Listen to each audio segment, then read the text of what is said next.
All right, welcome into another episode of the Starting 502 Podcast. I'm your host, Jake Hook, and I'm joined by, almost as always, Alan Thomas. Alan, how are we doing tonight? Cards coming off of a 59-point victory. So I can't imagine you have much to complain about. Yeah, no complaints at all. It was one of those. Watching that last night, we were in the upside down sort of from a couple years ago, which I think we all welcomed a game like that. And in a way, it was like that scene from Gladiator when the Joaquin Phoenix's character is like doing the like he's just blood drunk on all of the carnage that he's watching. I kind of felt like that. There was a part of me at the end that kind of started to feel bad for South Carolina State. I don't know if anybody else got that, but like I don't know. The commentators were kind of like commiserating with them. Like they were like, "This is bad," but like very good news for us. Like you said, I'll take it. Yeah, I had it in the notes here that this time 2 years ago, and then this time 3 years ago, we were losing to Division II schools, Lenore Ryan and Kentucky Wesleyan.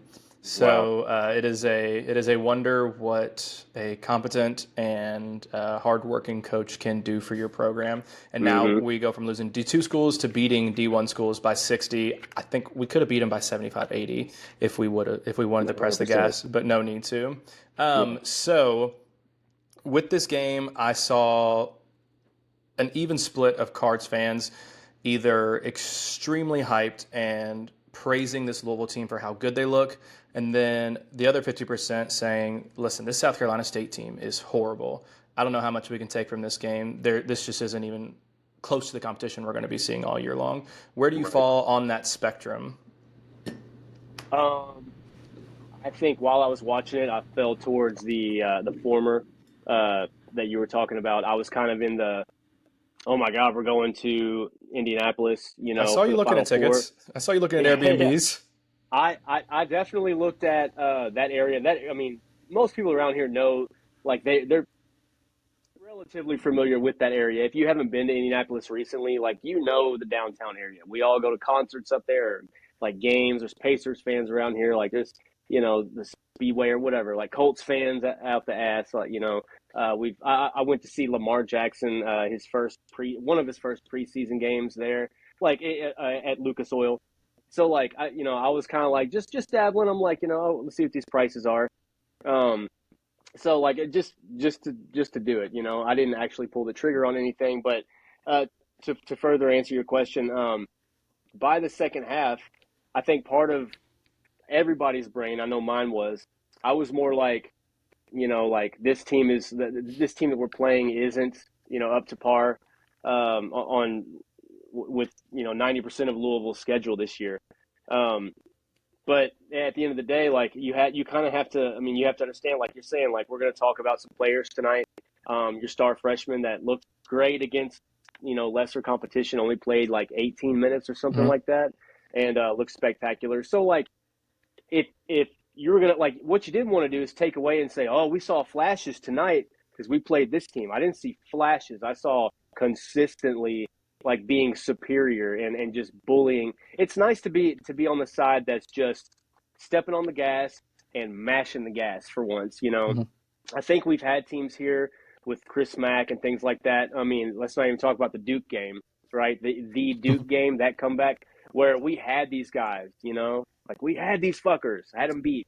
And something, if you go back and watch that tape, there was just something about the defense. Everything became less pressing, and that's like that happens in the timeouts. That's kind of a collective, like we got this, like that's high-fiving and like laughing on the sideline with 10 minutes to go. And you kind of just have to stay locked in. I saw a team that was completely locked in last night. Yeah, impressive. I am there with you. The South Carolina State team is not good. Will probably be the worst or one of the worst teams we play on the schedule. But I will say they're not horrible. This team won 20 games last year. They made it to their conference championship. They're one game shy of making the NCAA tournament. They're predicted to finish third in the MEAC, which the MEAC is not a strong non-Power 5 conference whatsoever, but it's not like they're predicted to finish 12th in a terrible conference. The spread is 35.5 going into the game. At least that's what I saw last.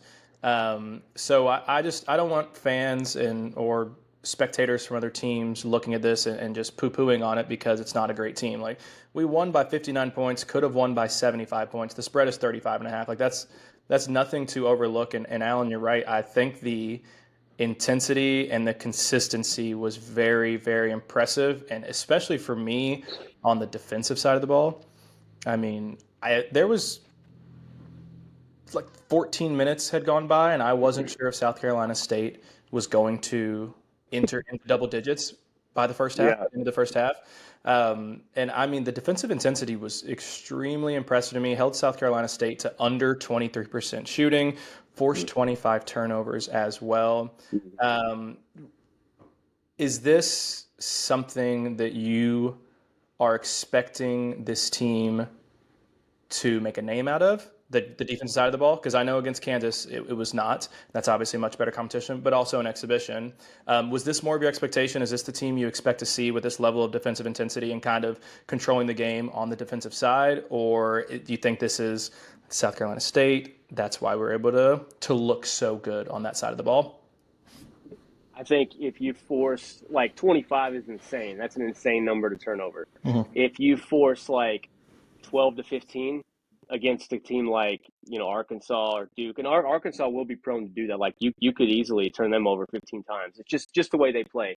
But I was more looking at pace. Like, there was a few things that we saw in the offseason about them running up and down. These are snippets of the Cuber Center where they're just running up and down. They get the rebound and go, go, go. It's kind of like the meme, or not the meme, but like the joke that Calipari's former players are like, you get the rebound and he yells go, and you go. It was kind of that kind of pace for us, and our guys are much more athletic, so we're passing them up. And you couldn't do that against Kansas because you had Bill Self scheming against you for months or whatever. So like that's a Hall of Fame coach. That I think that game at the end of the year might sit by itself in just a weird one, the Kansas game. So glad it doesn't count, but I think they learned a lot from that. But I do think, like, you're going to be able to – some teams are going to try to slow you down. You're going to be able to push the pace on a lot of teams that are going to try to run and try to play this freewheeling style. I think if you run into a team like Houston or something like that in, like, the tournament – like, I'm just – I'm thinking way down the road. Like, if you ran into a team like that that's superior defense, knows how to slow down your wheels and things like that, you might be in trouble. But I think it was good to see that, like, everything that we saw on tape in the offseason, in the practices, in the scrimmages, the 5-on-5s, wasn't just, like, sometimes, like, they'll put that up, teams will, and it's just a drill of them showing the drill, like, hey, we can go fast if we want to. I think this team can. The only thing I'm worried about with the pace and with, turning them over 25 times, I thought we played really physical. And sometimes you're going to walk into an arena, or it might be in our own arena against a certain team, and the whistle's going to be a little tighter. I can predict a lot of games that are like, not a lot, but maybe at least a few against inferior opponents, where you're going to go and try to rip the ball away. It might be a close call where it's like, hey, it's just a physical, steal or whatever, and the ref's going to blow the whistle, and the Yum Center's going to go nuts, and we're going to go nuts on Twitter. And so, like, I'm not taking too much from it. I would just say that, like, I saw enough last night to say that our ceiling could be extremely high. Yep, I agree with you there. I think that if this team can find as equal of a defensive identity, maybe not even as equal, they can be a top 35, top 40 defensive team, and then a top 10 offensive team like we think we are going to be. I think this is a Final Four team. Where we're going to get in trouble is if we're top 15 on offense and we're top 90 on defense. So it definitely was promising signs. I was thinking back to last year, and it felt like it took us 2 months. Really, that Bahamas trip is when we found an offensive identity, or defensive identity. Sorry, not offensive, defensive identity. So would love to be able to find that in the non-conference, as opposed to, it felt like it took us to conference play to really figure it all out on defense, especially with how extremely difficult this non-conference schedule is going to be. It would be great to get this defensive identity early. That way we don't have to rely on making 24 threes every game to beat these teams. Moving on, I thought the defense side of the ball was great, but I wanted to talk about, let's go three guys that stood out to you. You go one, I'll go one, and then we'll find a common ground on a third. So your first guy that you want to talk about, your number one guy that stood out to you, who is it? I was going to go a different direction, but you're I'm going to stay on task on this one, like you're asking me to do, because I only say that because I think we're both going to very much agree on at least one player. But the player that stood out to me, honestly, like against inferior, I'm going to get those confused so much tonight. When I say superior, inferior, I mean inferior. Even if I say superior, I'm trying to say inferior. To be honest with you, and everybody's going to be like, what? Well, it was South Carolina State, of course. But, like, I thought Sananda Frew sort of, showed a little bit of his physicality. And, like, at the beginning of the game, South Carolina State got kicked pretty hard. They got punched in the mouth. I think they laid down for a minute, allowed us to get out, and extend the lead. I thought in the second half there were stretches where our bigs were getting, were having to fight, to seal their men, having to, you got to put your butt on the guy's thigh. You know what I mean? If you're going to seal him, if you're going to, pin a guy down. And I thought Sananda did a good job of at least like moving his lower, getting his feet set, getting a good center of gravity on some rebounds. And sometimes I'll just watch guys for 4 or 5 possessions at a time. Like I'll watch one guy, like when the game's out of hand like that, and I'll just see, or maybe it's in a rewatch. But I found myself watching Sananda after I think he went to the line or something like that after a 3 and an and one, and I'm like, and the commentators were saying like, oh, he showed no emotion. That's what happens when you play over there. And I'm like, all right, Sananda, all right, Sonny, what you got? So I'll kind of watch him, and he's stoic out there. That is one thing. Like he shows no emotion. You can tell he's very like mature emotionally out there. And I think like, not that my opinion has totally changed, where like I'm begging for Case and Pryor to come back, but I really liked what I saw out of Sonny. I think he can bang with the big dogs. Yep. What about you? I agree with Sonny. He showed a little bit more in this game. I think this is now back-to-back games where he's hit a 3-point shot, so that is very promising. That's one thing that we so badly wish that our bigs last year could do, and now we have 3 in Case and Pryor, Sonny, and Ollie that can all stretch the floor. So that was really nice to see. I still worry about Sonny's foot speed and his ability to quickly leap off of the ground. It feels like there are some, like 2 or 3 times a game where a rebound is headed his way and he just can't jump quick enough. Like he's got the position and he just doesn't jump quick enough to get it.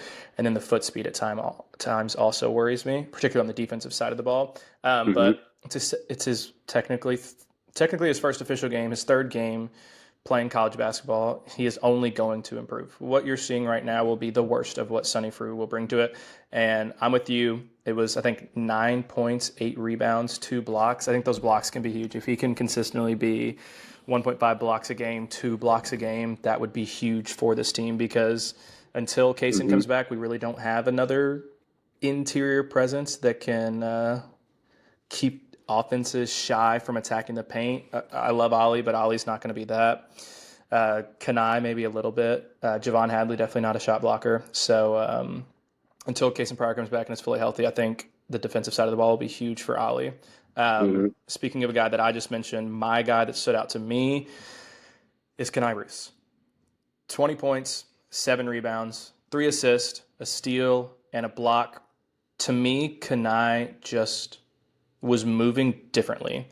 He's still got the same length, the same athleticism that he showed in flashes last year, but it looks like this offseason he took time to work on his body and to fine-tune the other skills that we wanted to see grow, because we knew that with the inherent athleticism that he had, he could be great. But if he didn't improve ball handling, playmaking, shooting, those skills would go to waste. And to me, the handle looked far and away as like the most improved part of his game that I saw. He looked so confident with it. Also improved playmaking. I didn't realize this. I knew he had 3 assists in the game, but do you know what his season high on assists in a game was last year? Is it something stupid like 2 or 1? 1. It was 1. 1. He had, oh, wow. He had out of the 35, 34 games that he appeared in, he had 10 games where he had 1 assist, never more than 1 assist. And so last night to have 3 assists in like 20-ish minutes, I don't know, let me look and see how many minutes can I have, 22 minutes. I mean, 3 assists in 22 minutes of play when you went all last season, never having more than 1, I think is really, really impressive. He was also really aggressive on the boards. The shot was not falling 1 for 4 from 3, but he was shooting it confidently. If this man puts a shot together, stays aggressive on the boards, and has that handle and has that playmaking ability, I don't know how he doesn't get into the starting lineup at some point. I don't know who he takes away because we got Kaysen coming back and we already have a really solid starting lineup, but it's going to be really hard to keep Khani out of the starting lineup if he continues to play the way he did against South Carolina State. Yeah, I couldn't agree more. That was the player I thought we were going to meet in the middle on.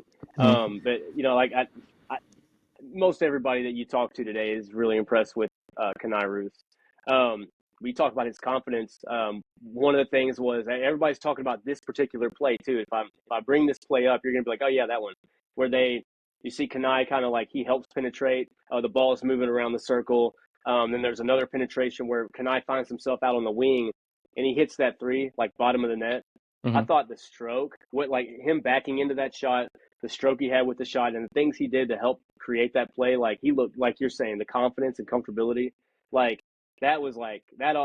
I almost like it almost brought a tear to my eye just because like that's exactly what like when we talk about sophomore leaps, like we've seen failed sophomore leaps that we were all like, oh yeah, this guy, you know, like not saying these guys were failures, but like Ding and Dale, I thought he was going to be like an actual like pro, like holy shit, look at this guy, VJ King. I mean, I'm not going to sit here and dog guys, but like we've seen that fizzle out before, and not saying he's like, you know, Michael Jordan already after one regular season game. But I thought he only played, I think, 10 minutes against Kansas, or was it Bucknell? I think it was Kansas. He only played like 10 minutes. In the 10 minutes that he was in there, like Pat Kelsey had him on Darren Peterson for a minute. I thought he clamped up Darren a couple times. He had him down on I can't think of this, the freshman's name. Is it Maye for Kansas, the big guy? But he was the guy that was kind of like he got like a bunch of rebounds in a row, and I think Pat Kelsey purposely was like, you need to go down and get something. So he kind of kept him from like getting under the ball on a few rebounds. So like that guy, it's a guy that can. I mean, dude, props to you and Roman. Like this has been your guy. You all were kind of like dead set on like, I know what I like from Khani. I know what I see on film. I think this kid can do it. I think he's going to make the leap. A lot of people are hopeful about that, but no one has like. I think you guys came out and like said like affirmatively what nobody else kind of has, and was like, I think this guy could start. I don't think anybody's gone that far to say that. So props to you guys because I know this was your guy. But that is definitely like one of my 3 that stands out. The other one I was going to talk about was Isaac McNeely, and everybody's going to say, oh yeah, because he hit a bunch of shots. No, that's actually I know he can shoot. I saw this guy. Very comfortable with the ball. There's a few times where, like when you're watching a basketball game, whether it's college or whatever, like in your head, if you watch a lot of basketball and it gets pushed up the court and you're like, maybe this isn't we don't want to do 4-on-3 or 3-on-4, even though we're better than these guys. Like he kind of knew that like, okay, the defense is sinking. Let's set something up. Kind of like a point guard would do. It was almost like, not that he's Chucky Hepburn, but it's something that Chucky would have done last year. It was just a cerebral moment where he kind of took it and, turns his head, looks at his surroundings. You see some guys trying to dribble out of things a lot. There was a few times where, like, it could have been a loose ball or a 50-50 ball, and he corralled it very quickly just by dribbling the ball out. Little stuff like that shows me that you're training, and I just eat that up. So that was my 3rd guy, or that was 2 of the 3, and then I had one that I thought we'd meet on the middle. That's Khani Rooths. But yeah, I mean, who is your number 2 guy? Or number 2 most? Yeah. Yeah, my number 2. I had Isaac McNeely as my 3rd, but my number 2 was Mikel Brown. And I think he's probably the most obvious, but just because it's obvious doesn't mean we shouldn't talk about it. I was impressed in the little that we saw him do. He only played 18 minutes, 11 points, 6 assists, 3 rebounds, and just 18 minutes of play. And it felt like Mikel, unlike the Kansas game, was really letting the game come to him. I don't think he had his first made basket until the 13-minute mark, and it really felt like he was trying to get others involved really early on, and was the straw that stirs the drink for the offense Yes. for the whole entire time he was out on the floor. Yes. And to me, the thing that stuck out, because he wasn't on the floor for a ton, but he just had like 3 or 4 moments where you're like, my God, this kid is special. And that's what you want to see. In games like this, when you're winning by 59 points, it doesn't really matter if you score 30 in the game. What matters is like the few moments where you're like, oh my God, like that's incredible. And especially for an 18, 19-year-old kid. The one where he splits the defense and then just attacks the basket, rises up, slams it. Like that's something we haven't seen since Donovan Mitchell, I would say. Yeah. And then the draw, we had great ball movement, and then it came out to Mikel at the top of the key, and he attacks the basket, beats his man, and you think he's going to lay it up, and he ends up wrapping that pass around opposite corner to Khani Rooths, and Khani hits it. Yeah, that's the one where that play. Yeah, that was Kanai's 1-3 of the night. And then the other play that really stood out, he was on the right wing, he beat his man, and then Isaac McNeely is in that right corner, and McNeely's guy drops to help on Mikel, and Mikel hits him like a quasi in and out half like fake pass, and gets the corner help defender to go back to Isaac McNeely, and then just leave himself wide open for a layup, finishes it. So Mikel's stat line was not incredible, mainly just because he played less than half the game. But to me, the moments there show you exactly why he's a top 10 recruit and exactly why he's a projected top 10 pick in the NBA draft. Any thoughts on Mikel or any other thoughts on this game before we move on to previewing Jackson State? I do. I want to talk. I'm going to be a landlord real quick, and they're like making a lot of noise up here. I don't know if you can hear it, but it sounds like thunder to me. So I'm just going to tap, like hit my broom on the roof and tell them to shut the fuck up. All right. Hopefully that works. Yeah, hopefully that got the message across. It's my toddler. Toddlers, the one thing they do is they listen really, really well. Okay. Presley said he can't hear anything, so that's good. Yeah. Well, that's fine then. It's my toddler, and I think my wife is chasing him around. Like I hear multiple steps going on. So, no, but to your point, like it's easy to say like, oh, Mikel Brown, yeah, and the commentators broke it down all night. We're breaking it down in whether you're in a group chat or you text family or you're on Twitter or whatever.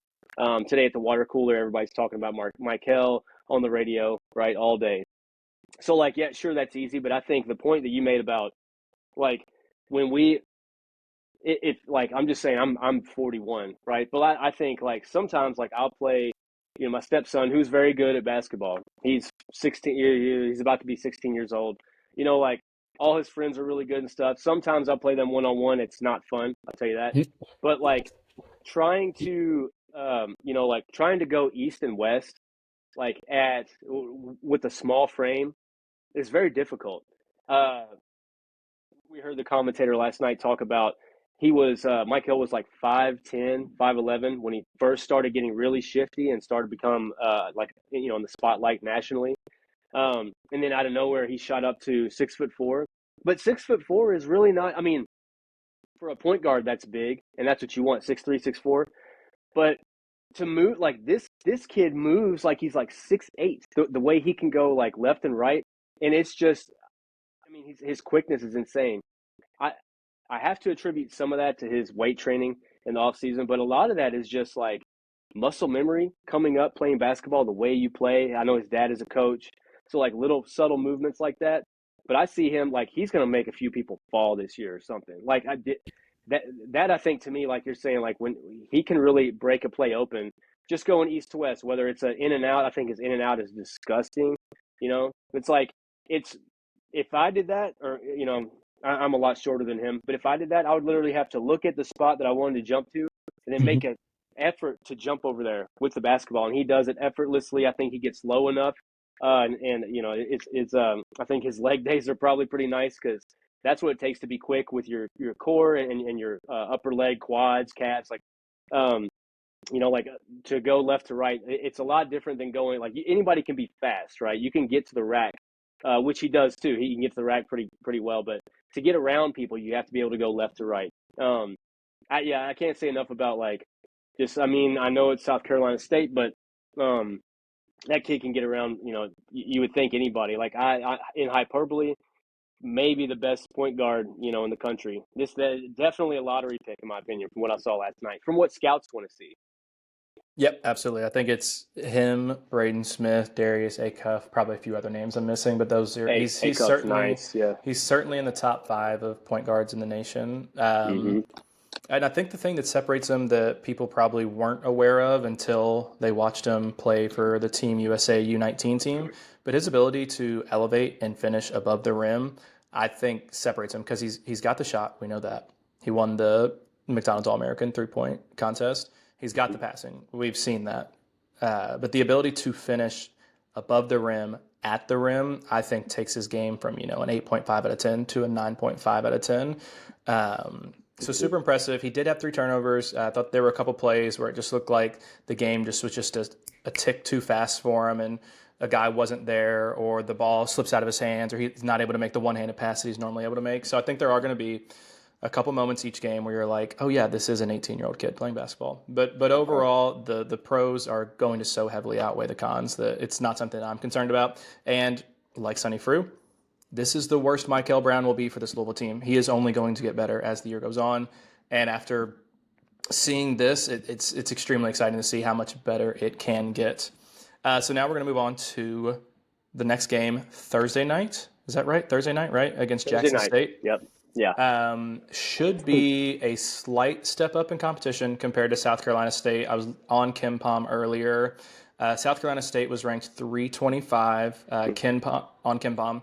Jackson State ranked 265, so still a quad 4 game very easily, but 70 points right there. Is that what that is? 50 points? I don't know. 60 points. Final answer, 60 points. So 60 points up in the KenPom rankings. With that said, though, they did lose to Illinois on Monday. I don't know if you saw the score. Not a close one. Lost 113 to 55 at Illinois. So looks like it should be a step up in competition, but would still expect the Cards to win by 30, 40 plus. Jackson State, I was just looking into them. They are led, interestingly enough, by former NBA pro Mo Williams. And he got them all the way to the SWAC Conference Championship last year. I think they lost by 4 points. And so they're looking to make the tournament for the first time since 2007. They do have, just like South Carolina State had, the preseason player of the year on their team, Deshaun Ruffin. Undersized guard, 5'10", scored 16 points a game last year, and his backcourt mate, Dorian McMillan, also returns. He averaged 10.3 points per game last season. That's really rare in these low major programs. If you're scoring 10 plus points a game, most of the times you're looking to move to the next level. You're looking to go play at Iona. You're looking to go play at St. Bonaventure. You're not looking to stay at the lower levels of non-Power 5 competition. So they've got some continuity. I know they didn't look good on Monday against Illinois, losing by nearly 70 points. Do you have any thoughts on this Jackson State team or anything to let the viewers know about? Yeah, I don't have any inside info. I did not know their KenPom rating. I just kind of browsed last season what they did and things like that, and just kind of like leading into this season, like who they have and whatnot. One thing about retention and I think I could be totally off on this. I think Jackson State is an HBCU. I think they are. They are. Mm-hmm.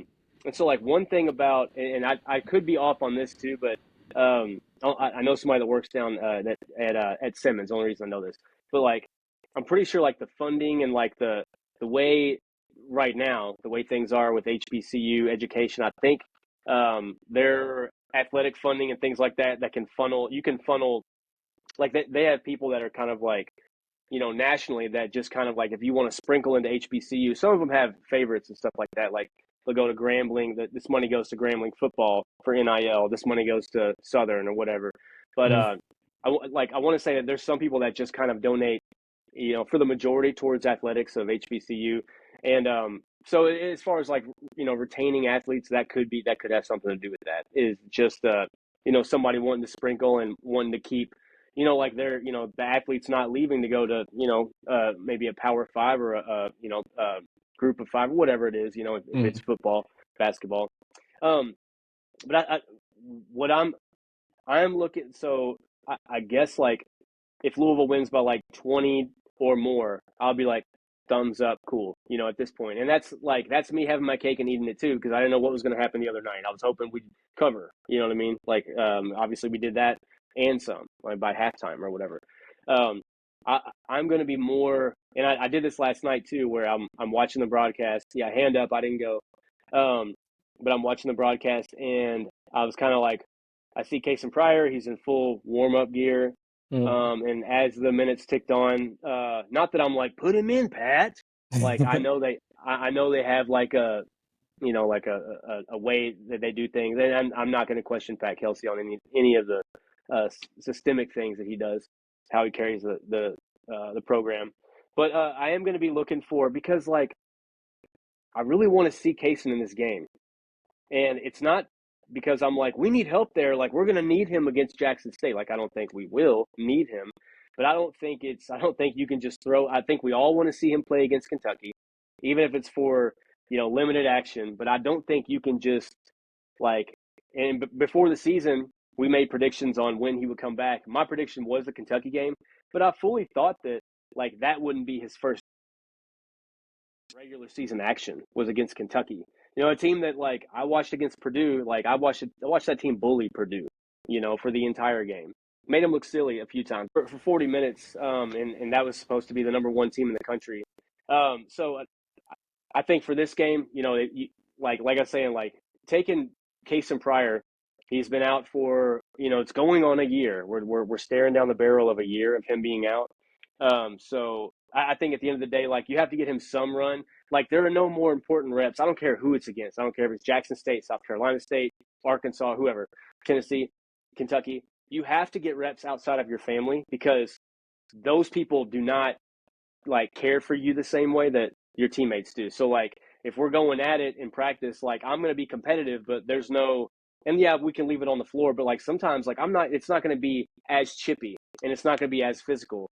Like, if I throw an elbow in a game, the ref doesn't see it, I'm going to throw an elbow again. Like, it's – so not saying that Kentucky's going to do that, or, that Jackson State's going to do that, but he's not going to get those reps in practice. Like, you're not going to get pushed around in practice. You might get, like, some nudges and stuff like that, and then some corrections, like, verbally, but, like, when you're in a game and, like, the ball's flowing, like, you haven't twisted your knee a certain way, or you haven't, you're trying to get around this guy, like, you have to use your body a little bit differently.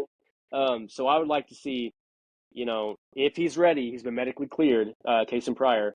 I'd like to see him out there, even in limited action. I would love like 15 minutes or so against Jackson State, just for a tune-up, because I know he's not going to play, 30 against Kentucky. But if you don't play him against Jackson State, you probably, unless you're absolutely desperate, like, and he's, like, he's all for it, and his dad and agent, whoever, are all for it. Like, you really can't play him more than probably like 5 to 10 minutes. Like, that can't be his first action, in my opinion, unless that's the master plan. If so, I think that's nuts. So, yep, I agree with you. Had it written down. Any chance Kason comes back? Question mark. So right there with you. I saw he posted a little cryptic Instagram story that made it seem like he might return against South Carolina State, and then he was in the warm-ups, but like you said, did not come to fruition. I'm right there with you. I think it is either he plays on Thursday against Jackson State and he plays against Kentucky, or I don't think he plays in either of these two games. Because I think, like you said, it would be a little crazy to expect his first game back after being out for nearly a year to be against Kentucky. He needs to be out there. He needs to re-feel the physicality, the speed of the game, and also gain confidence in that knee. He has confidence in his game, but needs to have confidence in that knee. And you don't want his first time out on the court to be against Kentucky, and he's not sure if he can make the spin move to get to the basket because he's worried about his knee popping again. So like you said, I think I would love to see him against Jackson State. If we see him, great. I think he'll probably play 5, 10, 15 minutes max, and then we'll probably see him for another 5, 10, 15 minutes max against Kentucky. But if we don't see him Thursday night, I cannot imagine we see him Tuesday night against Kentucky. So fingers crossed he gets out there, even if it's just for 3 minutes, and then it's just 6 or 7 minutes against Kentucky. The front court needs help. I think that's clear. That's the main takeaway that everyone has came out of these 2 exhibitions and this 1 regular season game is the front court needs to play a larger role. And that was is there anything you want to see in this Jackson State game? I want to see our front court take on a little bit larger of a role in this game. They don't need to be the focal point of our offense. I think we all know that our guards and our wings are almost always going to be the focal point of this offense. But I want to be able to see that our front court can do it if it's necessary. If there's 6 seconds left and Mikel's being locked down, Ryan Conlon's having a bad game on the shot clock, we can give it to Ali Khalifa. He can make a post move. We can give it to Sonny Frew. He can hit a mid-range jump shot. I just want to be able to see that this front court has an ability to step up when it is necessary. I don't think it'll be necessary super often, but it can't be Mikel, Ryan Conwell, Isaac McNeely, all of them every single game. They're going to have off games. I looked it up against Illinois. Jackson State, to Illinois' 3 main bigs, gave up 61 points and 23 rebounds. Our 3 main bigs against South Carolina State on Monday combined for 14 points, 12 rebounds. That's it. So like a third, a fourth of the production. And now, granted, Illinois is running a lot more of their offense through their bigs than we are. But I just want to see a little bit more. Yeah, and I mean, what do we have, to show for help defense? Help defense is not just, it's being able to understand, and I saw this last night, mind you, South Carolina State, but they did try to go into the post, and the help defense did not come right away. But I believe it was, Khani checking on Sonny, out of the corner of his eye, seeing how much help he needed, if he needed any help. So there is part of that, and this could be a Skip Prosser thing, but I know Chris Mack did this, where he's kind of do your job, and if this guy has to come over and help you, then you and I are going to have a conversation, then it becomes a you thing, where I think Pat Kelsey's kind of, his mind state is hey, sometimes you get beat, and when you get beat, I'm going to be looking at you, whether it's Khani to come over with the help defense. So that is something I think we're going to get, better as the season goes. But again, this is a major opportunity for Khani Rooths to kind of, like you were saying, step into that role, assume some of that. But this team's their ceiling, I said this maybe a couple months ago on the podcast, but you're looking at, if I had to compare it to a team throughout history, it's going to be a small bubble to compare it to, because basketball has changed so much, and there's only certain teams that play the way we do throughout history, right? But if I had to compare it to a team throughout history, I would say the 2022-23 Alabama Crimson Tide. I think they either went to the title game and lost to UConn, or they were in the Final Four and lost, or something like that. I think it was 2022-23. They had Mark Sears. They had they had guys that could stretch the floor bigs. Now I think our ceiling is the highest it can be, with Case and Pryor being able to stretch the floor out there and provide more depth to the front court. But I think, the front court just needs to stay healthy. I don't want a scenario where, and I like the way Pat Kelsey did it last night. He was kind of platooning with everybody, and every time people came off, you could tell who was fresh. The game did flow a little bit differently when Mikel Brown wasn't in there. But as far as we're talking about our bigs, you could tell who was fresh and who was tired, I think. And so that's one thing that I think needs to get better too. Not saying they're out of shape. Some of them could be in a little bit better shape, but I want to see the depth and make sure these guys stay healthy. Because if you get winded in a game and you don't call to the sideline to come out or whatever, or, and maybe the coaching staff doesn't see how winded you are, that's when you get hurt. Mm-hmm. Yep. I am there with you. 3 big things for me. No injuries. Let's see Case and Pryor for 5-10 minutes. And let's see a big man getting double figure scoring, whether that is Vangelis finding a way to score outside of 2 feet, or Sonny getting to 10, or Ollie knocking down 2 or 3 threes. Those are my big things. We're about to get out of here. 2 things. One, did you know this team has a former Louisville Cardinal on the roster? This Jackson State team. Jackson State does? Mm-hmm. Do you want to take a guess? It is a former Kenny Payne player. I bet it is it's oh my gosh, it's the guy that was in the crowd. Right? What's his name? No, Is it's it that not. guy? No, it's not No, him. Okay. no. What? Oh my God! What is Karan Davis? No, it's not Karan Davis. Yeah, Karan Davis. No, it is Devin Ree. Probably why you weren't able to think of that is because he I think he scored like 10 points as a Louisville Cardinal the one season he was here. He was like a fringe top 100 4-star guy in that first year that KP was here. Yeah. He is now on Jackson State. He had spent a couple years, maybe 3 years, I couldn't exactly tell. Spent at least a couple years at Louisiana Tech, and now transferred home to his home state of Mississippi to play for Jackson State. I hope he plays well. Wasn't his fault. He was dealt a terrible hand coming to that Louisville team. He did put up 19 points against Illinois, 19 of their like 55 that they scored. So that'll be interesting to see. Before we get out of here, Alan, score predictions for the game. I'll tell you what, and I'm going to poke my chest out about this a little bit, but I'm actually 2 for 2 on predicting Louisville's score. Oh, nice. Okay. So I said we'd win 82-76 against Kansas. We lost 90-82. I said we would beat South Carolina State 104-68. We beat them 104-45. So, yeah, yay for me. That is honestly, as we're randomly making these guesses, that's pretty impressive. Yeah, I thought so. I mean, the thing about DraftKings is when you bet the exact score, $5 on something, if you get one of them right, it doesn't mean shit. You just lose $5. So I probably could have won like $600 last night if they would have scored, if South Carolina State would have done their share. I say their share like they were expected to score close to 70. So I'll just be honest with you, Jackson State, I have no expectations. I'm going to go with, I'll go with 93 to 1. Okay, I like the prediction. I'll ride the hot hand. I'll say the Cards also score 93, and I'm gonna say Jackson State scores 61. Another comfortable win for the Cards, a 30-plus point win. A little bit more competition than what we saw against South Carolina State. Another comfortable win from start to finish. Let's hope that we see just a touch of Cason Pryor, even if it's just a few minutes. Just see him get out there. And before we get out of here, follow us on socials. I am at U of L Updates.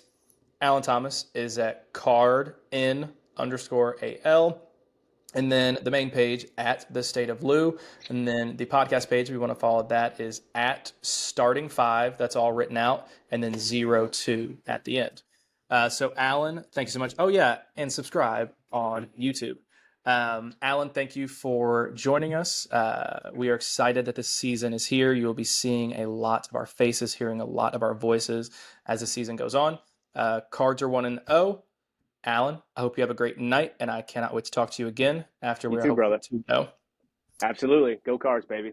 Go Cards.